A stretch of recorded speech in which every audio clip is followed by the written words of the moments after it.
Olá pessoal, sejam bem-vindos ao canal. Se você ainda não é inscrito, se inscreva, já deixa o seu like, que o caso de hoje é aquele da Teresa Miralles.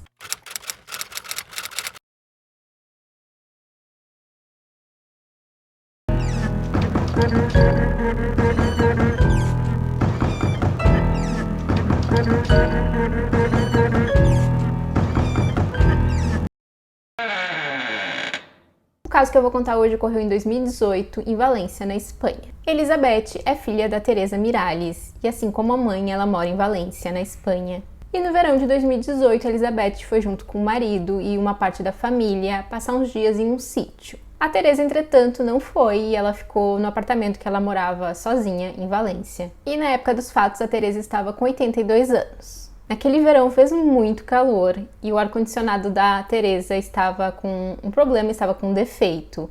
Então a Elizabeth ela tinha chamado um técnico para ir lá resolver o problema.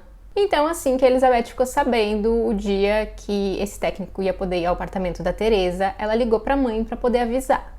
Então ela teria feito essa ligação no domingo, porém a mãe não atendeu. Ela não deu muita importância e ela voltou a ligar na segunda-feira. Então já ao final do dia dessa segunda-feira, a Elizabeth ela não tinha conseguido contato com a mãe, então ela imaginou que ou o celular da mãe dela teria ficado sem bateria, ou de repente, sem querer, a Teresa tinha colocado ali o telefone no silencioso, não tinha percebido. Então a Elizabeth pede para um cunhado que morava bem próximo ali da casa da Teresa e que estava na cidade no momento. Ela pede para que ele vá lá para avisá-la que o técnico vai naquela semana resolver o problema do ar-condicionado. O cunhado, chamado Ângel, vai até o apartamento e toca o interfone, porém a Teresa não atende. E ele tinha as chaves ali do prédio e do apartamento, então ele entra no prédio. Quando ele chega à porta do apartamento, ele ainda toca a campainha, mas novamente a Teresa não atende. Ele abre a porta do apartamento e ele percebe que a porta ela não estava chaveada. E ele também acha estranho porque, segundo ele, a Teresa ela sempre fechava o apartamento por dentro através de uma tranca interna. Eu não sei muito bem o nome desse tipo de fechadura, mas é uma tranca que fica na parte de dentro só do apartamento. Então, caso ela estivesse dentro do apartamento, era estranho que não tivesse trancado. Mas ele entra no imóvel e ele começa a chamar pela Teresa. Mais uma vez ela não responde, então ele vai entrando ali no apartamento procurando por ela, até que ele a encontra deitada na cama dela, no seu quarto. Ele se aproxima e percebe que ela estava sem vida. Ele achou que ela tinha tido um infarto e liga para a emergência. Também liga para a esposa dele, a Ruth, que é outra filha da Teresa, e conta o que tinha acontecido. E, inicialmente todos acreditavam que a Teresa tinha perdido a vida por causas naturais. Na época, a Teresa ela tomava um medicamento por conta de problemas cardíacos. Da mesma forma, não havia sinais de violência nem no corpo da Teresa e nem no apartamento. Já no dia do enterro da Teresa, a família fica sabendo, através de uma notícia de um jornal, que a polícia estava investigando o caso da Teresa como um crime.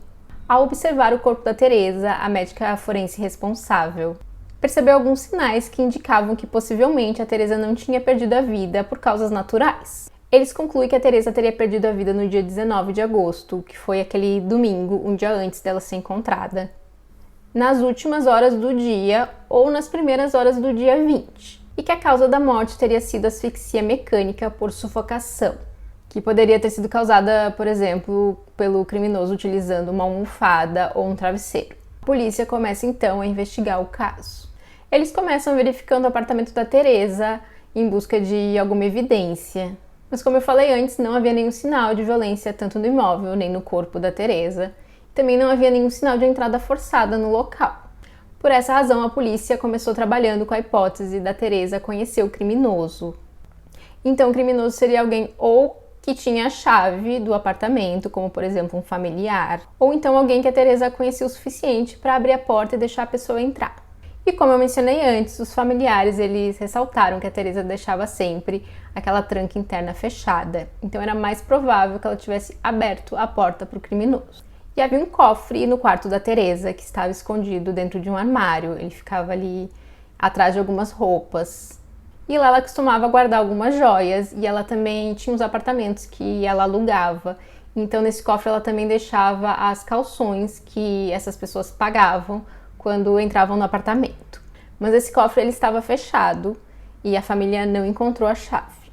Bom, eles tentam descobrir tudo o que a Teresa teria feito naquele domingo. A Teresa, ela frequentava a igreja evangélica e ela costumava ir todos os domingos até a igreja. Naquele domingo não foi diferente. Ela foi à igreja por volta das 11 da manhã, lá ela chegou a encontrar alguns parentes e ela teria saído de lá por volta da 1 da tarde. Depois ela pegou o ônibus de volta para casa, então ela não deve ter demorado mais do que 30 minutos para chegar em casa. Ela provavelmente almoçou quando chegou em casa. E pouco tempo depois chegou uma pessoa que costumava fazer a faxina ali na casa da Teresa. Então essa senhora ela chega ao local e a Teresa ela tinha recebido algumas doações da igreja, algumas roupas e brinquedos, e ela entrega para essa pessoa, para essa funcionária. Então essa senhora pega essa sacola com as doações e ela deixa o apartamento por volta das 16 horas. Nesse domingo, a Teresa também conversou com a irmã dela, que se chama Francisca. Elas tiveram uma conversa ali de mais ou menos 2 horas. Elas conversaram por telefone e essa ligação teria durado das 7h30 até as 9h15 da noite. Então a Francisca conta à polícia sobre o que elas teriam conversado e ela diz que não percebeu nada de estranho na irmã, então a polícia acaba que não consegue nada de relevante dessa conversa. Mas a polícia consegue identificar também uma outra chamada feita para o telefone da Teresa. A ligação durou apenas 2 minutos e foi às 10h30 daquela noite. E eles conseguem identificar que a pessoa que fez a ligação era um homem chamado Junior. O Junior ele tinha feito alguns trabalhos de reforma na casa da Teresa. A polícia entrou em contato com ele para saber mais detalhes sobre essa ligação. Então ele conta aos investigadores que ele tinha ligado para a Teresa por conta de um recibo que ela tinha passado para ele por conta dos trabalhos que ele tinha feito. E que havia um erro nesse recibo, então ele entrou em contato com ela por conta disso. Ele também conta que apesar dessa ligação ser bem curta, ele conseguiu perceber que ela estava querendo desligar logo o telefone e que ela teria dito a ele que ela estava ocupada. Ao fundo, ele conseguiu ouvir que a televisão estava ligada e ele também ouviu um homem falando e ele estava falando algo sobre pintura. E é claro que os investigadores eles ficam muito interessados em descobrir quem era esse homem que estava na casa da Teresa pouco tempo antes dela perder a vida. Mesmo sem a chave, os familiares da Teresa conseguem abrir o cofre. E eles percebem que nem as joias e nem o dinheiro estavam lá. Então agora a polícia tinha um possível motivo. Eles conversam com as filhas da Teresa e eles perguntam se a mãe tinha feito alguma reforma, tinha pintado alguma parede do apartamento recentemente ou talvez pintado algum móvel. E as filhas elas contam que sim, que a mãe estava fazendo pequenas reformas ali no apartamento e que ela estava planejando pintar algumas paredes.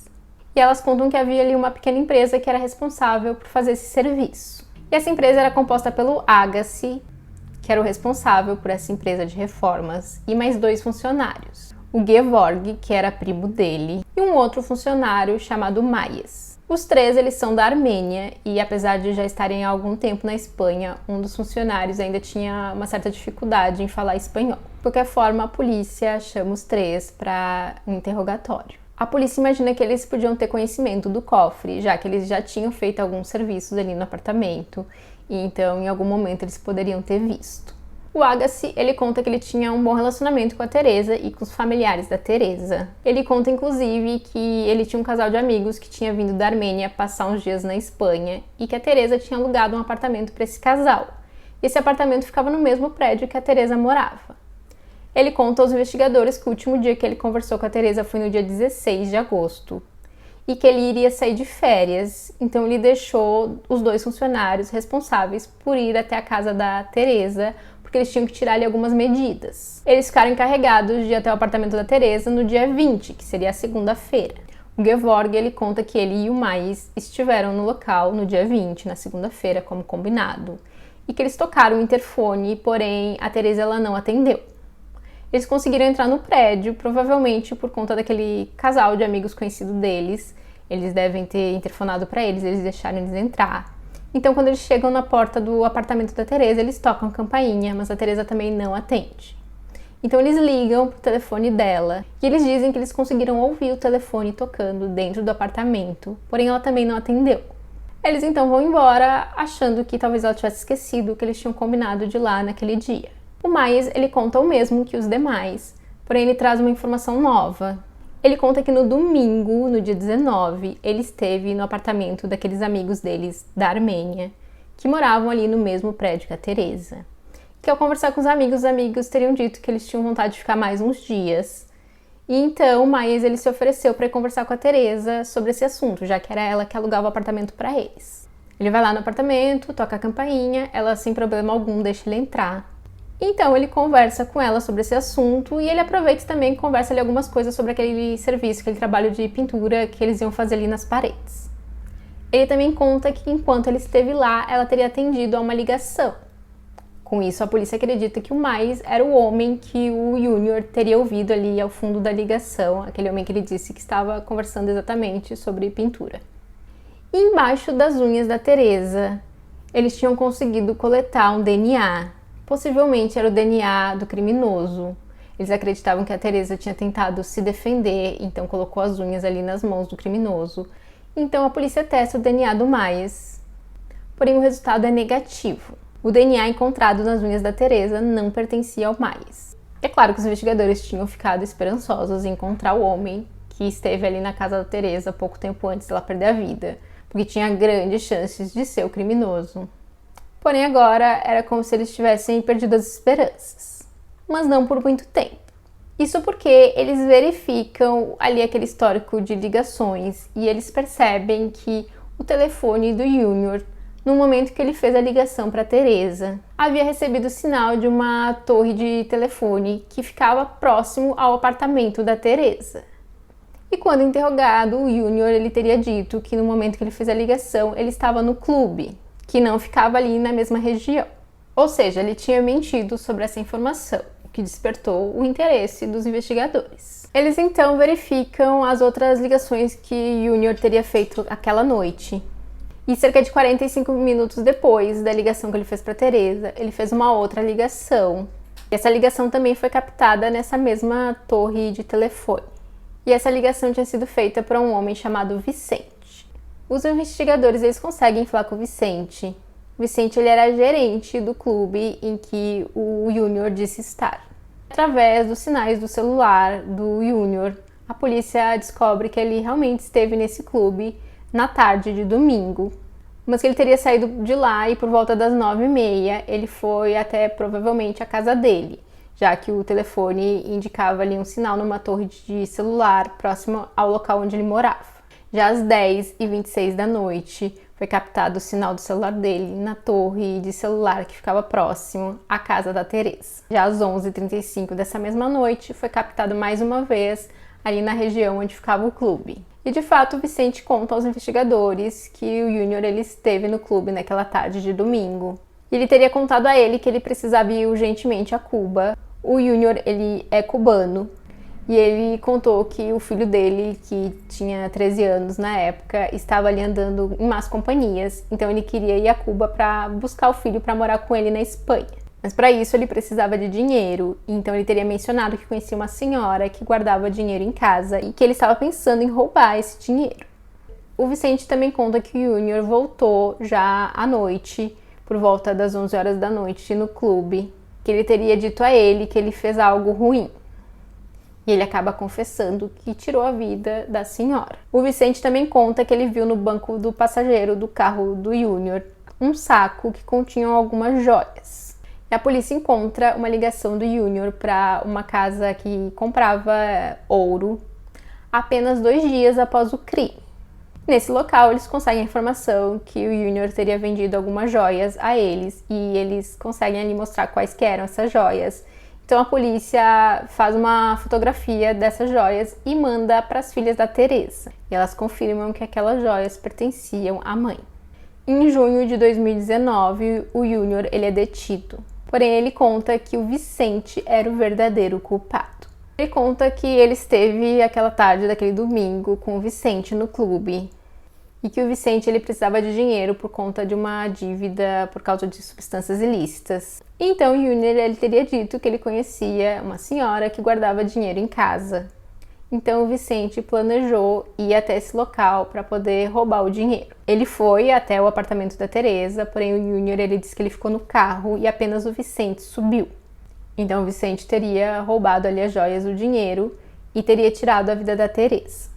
Porém, a polícia tinha os registros ali telefônicos do Vicente, então eles sabiam que o Vicente ele não esteve perto do apartamento da Teresa naquele dia. E com a amostra de DNA, não restaram dúvidas que o DNA encontrado embaixo das unhas da Teresa pertencia ao Júnior. O Vicente ele não é acusado de nenhum crime, nem mesmo por ter omitido a informação ali da polícia, já que ele sabia que o Júnior tinha cometido aquele crime e não procurou as autoridades. A Ruth, a filha da Teresa, ela conhecia bem o Júnior, porque ela costumava almoçar na casa da mãe diversas vezes, e todas as vezes que o Júnior estava lá fazendo algum serviço, a Teresa convidava ele para almoçar com elas.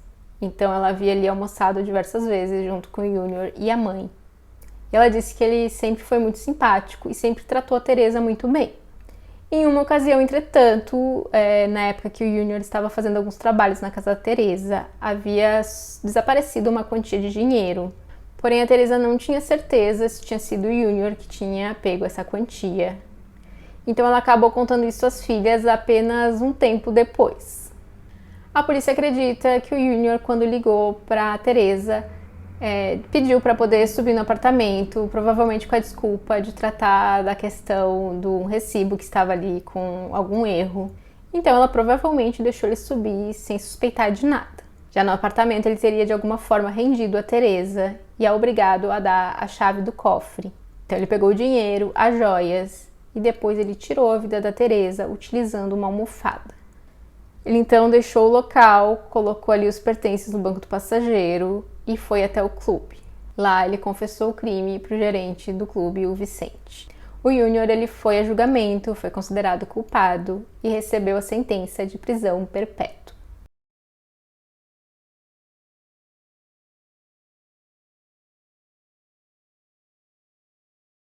E é isso, esse foi o caso de hoje. Eu espero que vocês tenham gostado do vídeo. Não esquece de deixar o like, compartilha esse vídeo com alguém que você acha que pode gostar desse conteúdo e até o próximo vídeo.